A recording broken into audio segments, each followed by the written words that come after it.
Medicine جو ہے وہ بہت مہنگی مل رہی ہیں. اور میری پاکستان میں اسلام آباد میں تاجروں سے بات ہوئی ہے, کچھ ریئل اسٹیٹ کے مطلب دوست ہیں ان سے بات ہوئی ہے, تو انہوں نے کہا یہ ریئل اسٹیٹ کا بزنس تو بالکل بیٹھ ہی گیا ہے, یعنی کہ موو ہی نہیں ہو رہا ہے. اب پتہ نہیں ان کی پالیسیوں کی وجہ سے کس وجہ سے ہے کہ بزنسز جو ہیں وہ بالکل شرنک ہو گئے ہیں.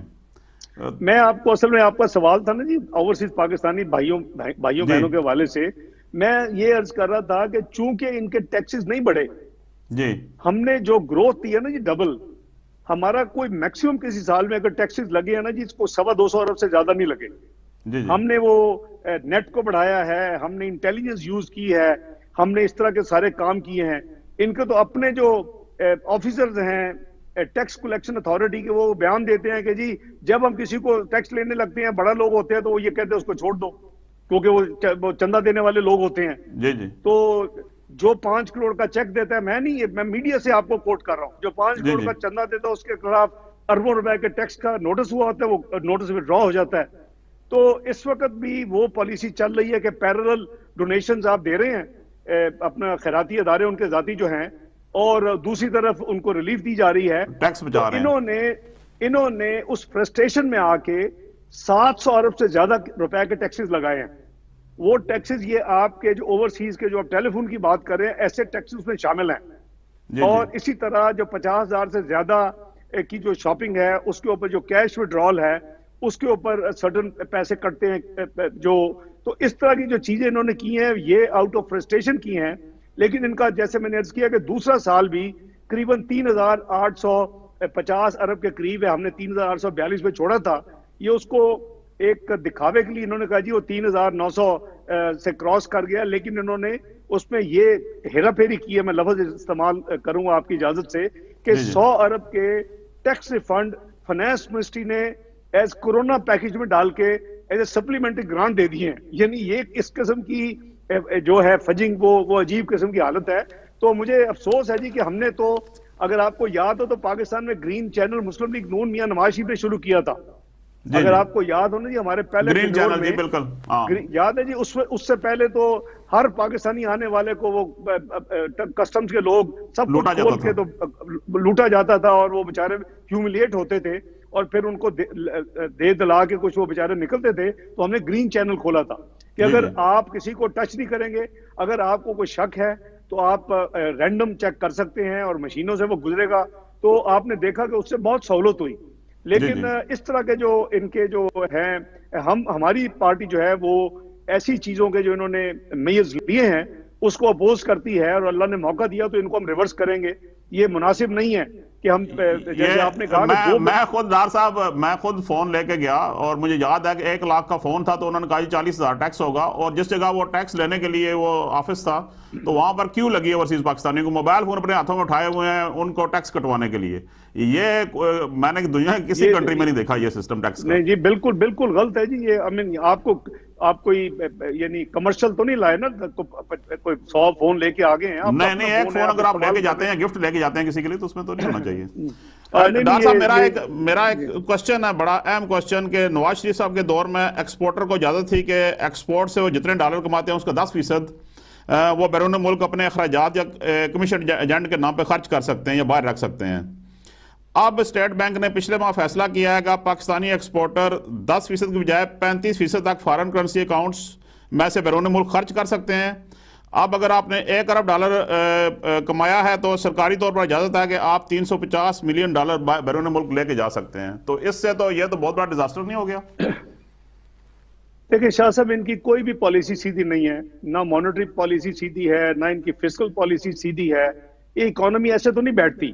جی جی اکانومی جو بیٹھی ہے ساری کی ساری, اور جو مہنگائی کا طوفان آیا ہے, اور جو بے روزگاری کا ایک آسمان پہ پہنچ گئی ہے, اور غربت میں اضافہ ہر دن نئے نمبرز اس میں بڑھتے جا رہے ہیں, تو یہ ان کی پالیسیز تو فیل ہو چکی ہیں. اور جو حکومت قریباً آدھا ٹینیور مکمل کر چکی ہے, وہ آئی بھی ہے چوری کے الیکشن سے. اب تو اس میں کوئی شک نہیں ہے نا جی, اب تو انٹرنیشنل ادارے کہہ چکے ہیں, یورپین یونین آبزرور کہہ چکے ہیں, جو فافن ہے fair and free election network دنیا کا, وہ کہہ چکا ہے. ہم تو شروع سے چیخیں مار رہے ہیں کہ جی RTI سسٹم بند ہوا, الیکٹیبلز کو نیب قانون استعمال کر کے ان کو دیے گئے ہمارے لوگ, اس کے علاوہ پھر ہمارے پولنگ ایجنٹس نکالے گئے, 35 سیٹوں کو چوری کیا گیا. تو تو یہ ساری چیزیں جو ہیں اب یہ ہائی ٹائم ہے کہ جو میاں نواز شریف کی ڈیمانڈ ہے اور پی ڈی ایم کی ڈیمانڈ ہے کہ یہ حکومت گھر جائے. اگر یہ لیجیٹیمیٹلی بھی الیکٹڈ ہوتی, جتنی اس نے تباہی کر دی اکانومی کی, آپ جاپان میں دیکھیں, ذرا پرفارم نہیں کرتی حکومت, نئے الیکشن میں چلے جاتے ہیں, تو اب الیکشن کروائیں اور اس میں کوئی ہیرا پھیری نہیں ہونی چاہیے, کوئی جو پیچھے سے کوئی کنٹرول نہیں ہونا چاہیے, کوئی ریگنگ نہیں ہونی چاہیے, پری پول یا ڈیورنگ پول یا آفٹر پول, اس کو آپ چھوڑیں اور پھر ان کو کام کرنے دیں. تو بات یہ ہے کہ یہ انہوں نے تو ثابت کر دیا ہے کہ یہ ملک کو نہیں چلا سکتے. یہ ایٹ بیسٹ چندہ اکٹھا کر سکتے ہیں یا کوئی چیریٹیبل, اس میں بھی بہت زیادہ کوشچن مارک ہیں. فورن فنڈنگ کے 6 سال سے ان کا پینڈنگ پڑا ہوا ہے اور الیکشن کمیشن کو یعنی توفیق نہیں ہو رہی کہ اس کا فیصلہ کرے. اگر وہ فیصلہ آ جاتا ہے, آپ نے سنا ہوگا ان کے فاؤنڈر ممبر ہیں اکبر بابر صاحب, وہ کیا کہتے ہیں, ان کے کئی اکاؤنٹس ہیں, اس میں پیسہ جو ہے اللہ کی امانت, یہ اللہ کی امانت ہے, چیریٹی جو آپ میں دیتے ہیں, ہم بھی الحمدللہ اس میں کنٹریبیوٹ کرتے رہے 2008 تک, 99 سے لے کے, بلکہ 1993 سے لے کے, اس سے پہلے بھی, اس کے بعد بھی. لیکن جب یہ پتا چلا کہ اس پیسے کو پراپرلی اکاؤنٹ فار نہیں کیا جاتا, اس پیسے کو پارشلی ادھر ادھر کر دیا جاتا ہے, اس پیسے سے بی وی آئی کی کمپنیز میں جوا کھیل لیا جاتا ہے انویسٹمنٹ کر کے, تو پھر ہم نے, میری فیملی نے پیچھے ہٹ گئے ہم لوگ, اور ہم نے نہیں کیا. تو بات یہ ہے جی کہ اس طرح کے جو معاملات ہیں, اگر یہ وہاں دیکھے جائیں, جو کہ ان کا فاؤنڈر ممبر سارے ثبوت کے ساتھ چیخے مارتا ہے اور اس کے خلاف کیسز بنائے جا رہے ہیں اس وقت, اس کو تنگ کیا جا رہا ہے, اس کو تھریٹ کیا جا رہا ہے, وہ کہتا ہے, تو ہم کیا